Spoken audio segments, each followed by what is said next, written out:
think you're muted, Chip.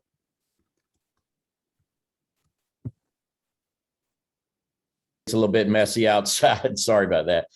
A little bit messy outside. Just wonder if you could tell us a little bit about your preparations. And you hadn't talked much lately about being pretty limited in your space this season, but obviously you guys have been able to get through it. Yeah, it was messy outside. We actually got to go outside a little bit, so that was good. But it was wet, but it wasn't unbearable.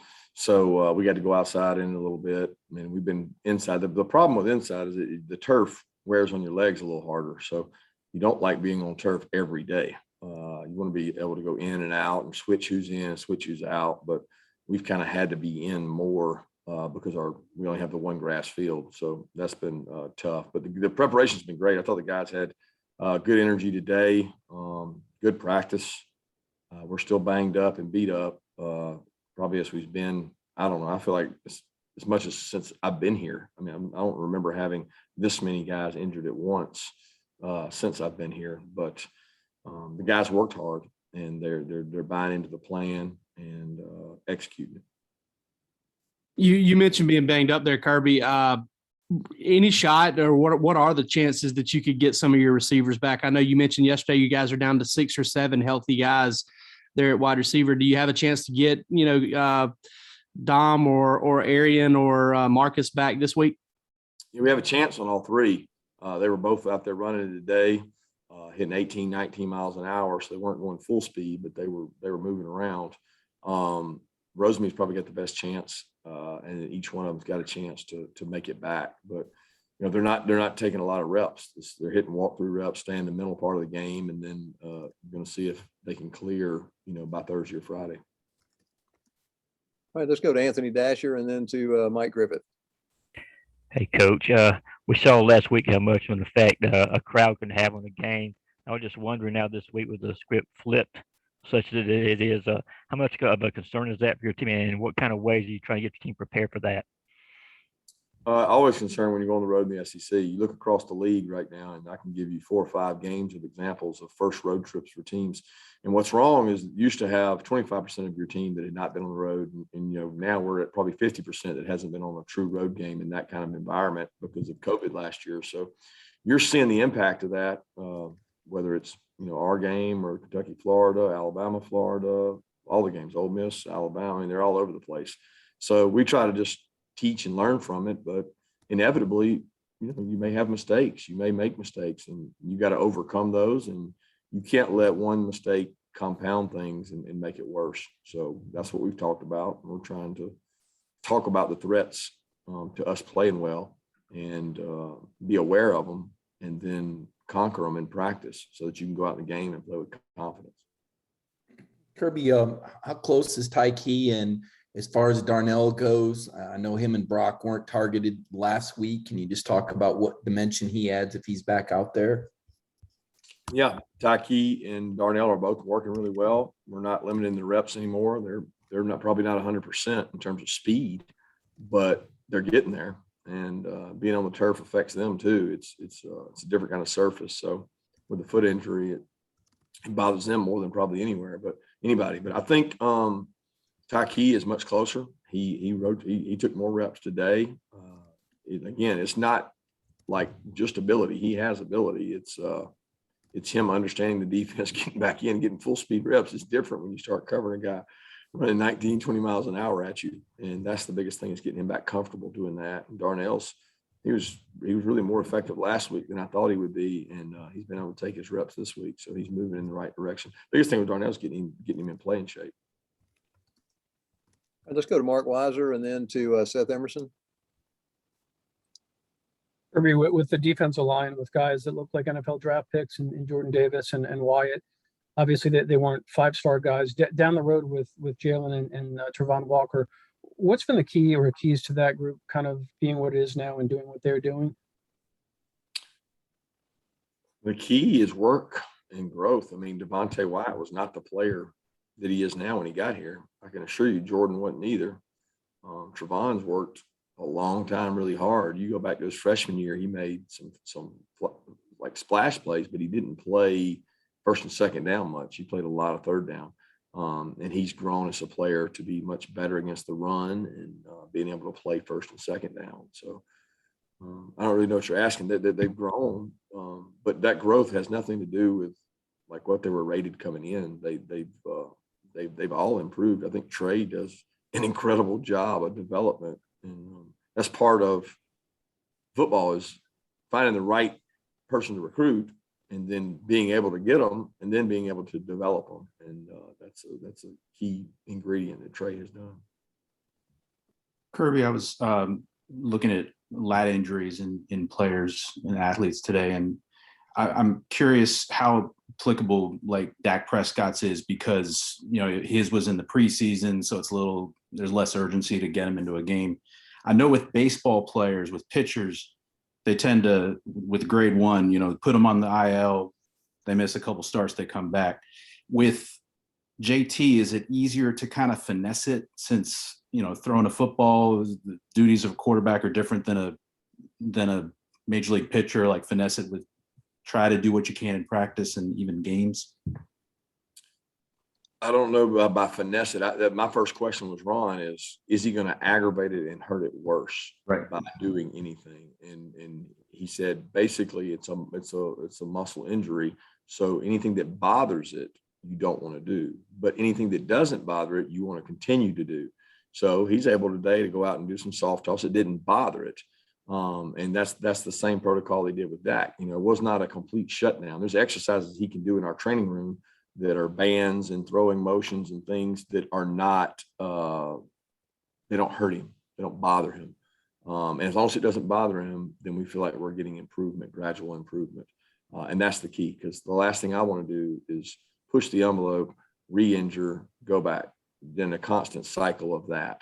So we're not trying to finesse it in the point that, hey, we throw him out there. We're trying to get him to do what he can without getting injured. And I'm not the expert at that, I can assure you. I do listen to what Ron says, and we also consult with other people.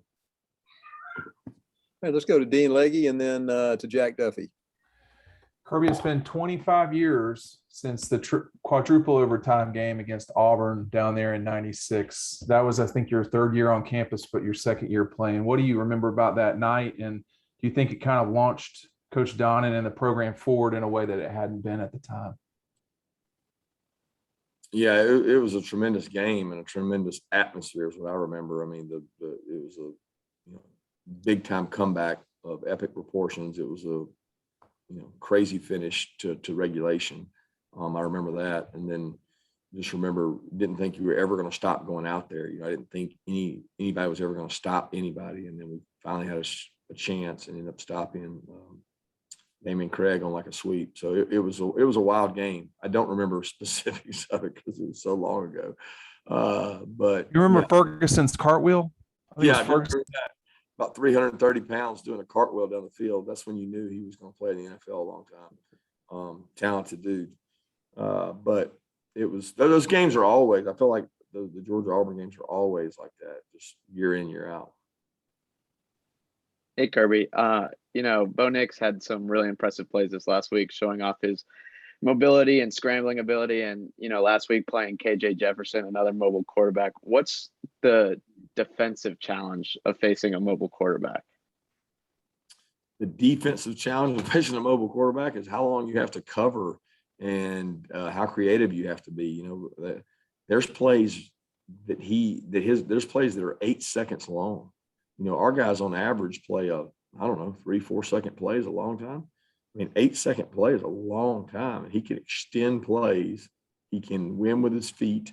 Bobo's very creative with quarterbacks that can run. So, some quarterbacks that run can't throw. So he can throw and run. So it adds an extra element that sometimes the design runs are easier to defend than one when you think it's a pass, because it is a pass and he takes off. So it's tremendously hard. I don't think people understand exactly how good an athlete this guy is. I mean, it's been reported to me that he's at 22 miles per hour on GPS. We don't have but maybe 2 receivers on our entire team that can hit 22 miles per hour. So he is a really, really good athlete. Okay, let's go to Jed May and then to Palmer Thoms. Yeah, Kirby, when we met with Payne yesterday, he said, Jack Podlesny's why that y'all talked about is, he's motivated to succeed. He's, I think fear of failure is one word he used. Just as a kicker, like how have you seen him sort of go about dealing with that, and how do you as coaches sort of, keep his confidence up, especially, when he had those couple misses early in the year?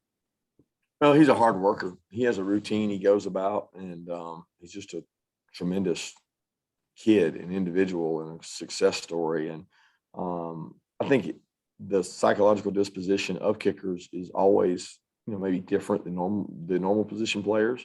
And he goes through, it's more like a hitter. You hit slumps and you hit highs and lows, and you try to always err on the middle, never being too high, never being too low. And I think he's brought himself back. He's kicked really well. We've seen him kick more in practice than we do in games, but he's been really consistent, and just very thankful that, he chose to come here as a walk on, and earned a scholarship, because we'd be in a tough way without him. Kirby, well, we've got you talking about quarterback injuries. A couple weeks ago, you mentioned Stetson being a little bit banged up with a back issue. Is that healed up, and how has he looked in practice so far this week? He's looked good. His lower back still bothers him. He has to get treatment on it, but it's not to the point of affecting his performance right now. We just have to be careful with him. And he's done a good job getting treatment on it, staying on top. He's also got a big knee laceration from last week, but it hadn't affected performance or anything. But he's done a good job. I mean, Stetson's a savvy vet that he understands defenses. He's very intelligent, and he's had to learn a lot of the football he's had to learn is through other quarterbacks by sitting back and watching them. And I think he enjoys getting an opportunity to go out there and do the things he's done. All right, let's go Connor Riley and then Lance McCurley. Hey, Kirby, you've obviously seen a lot of great athletes in your time as a, defensive coach. What about Adam Anderson's athleticism sort of makes him a unique player? What makes Adam Anderson a unique player? Yeah. Size, speed, athleticism, great get off. I mean, elite get off. He's just long and fast. I mean, you start looking at it, the comparison for me has always been Leonard Floyd with him, because I saw Leonard play for so long and recruited Leonard back when I was in Alabama. Adam has a lot of those traits. His biggest probably issue has been able to handle bulk and weight and gain weight. He's gained a lot of muscle mass, but I'm so proud of Adam's maturity. He's just matured so much. He's become a leader in the classroom over at Rankin, and he was a guy that didn't love school initially, and he's bought into the program and all the things that go into it. So he's a very special person to this program.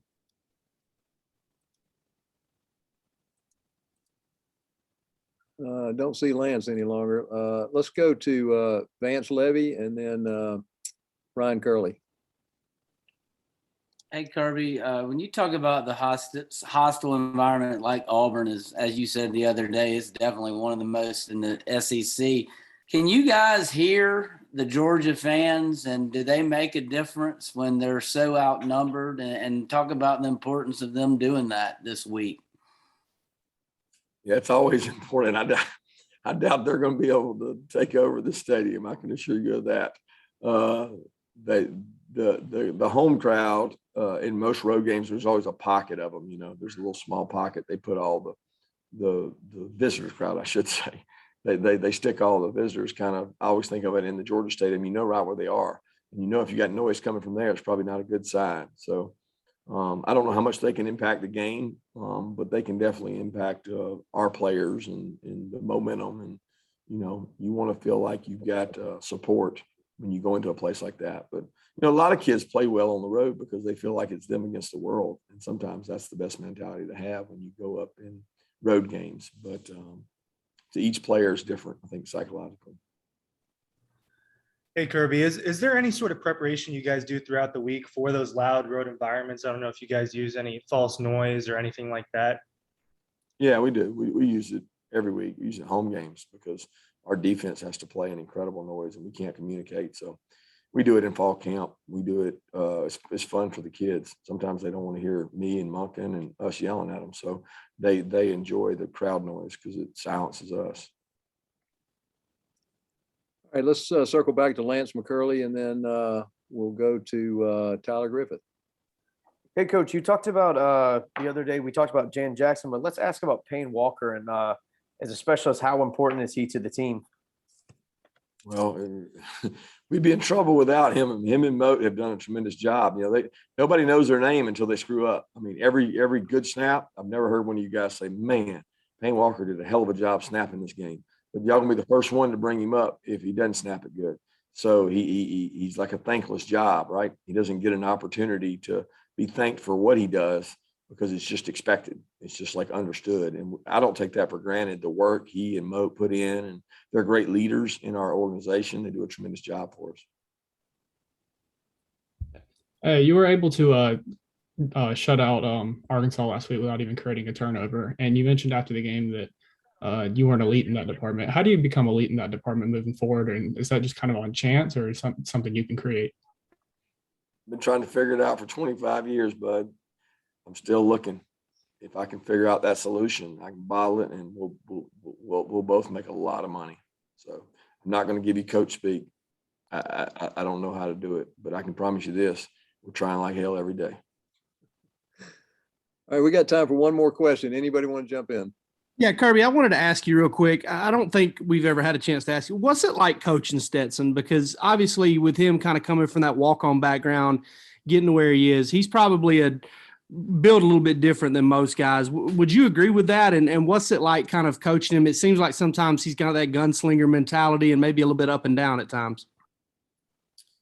I don't look at coaching him any different than anybody on the team. I really don't. I mean, Stetson's got thick skin. He's a tough kid.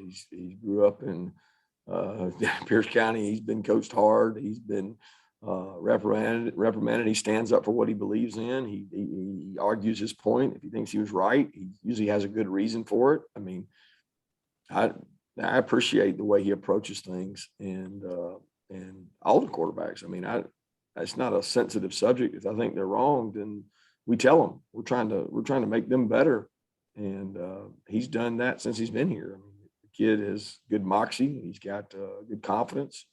He's got good composure. You know, you don't see him real rattled very often, and he handles success and ups and downs really well. So I think he's got good wiring for a quarterback. Thank you, Coach Mark. Have a great rest of the day.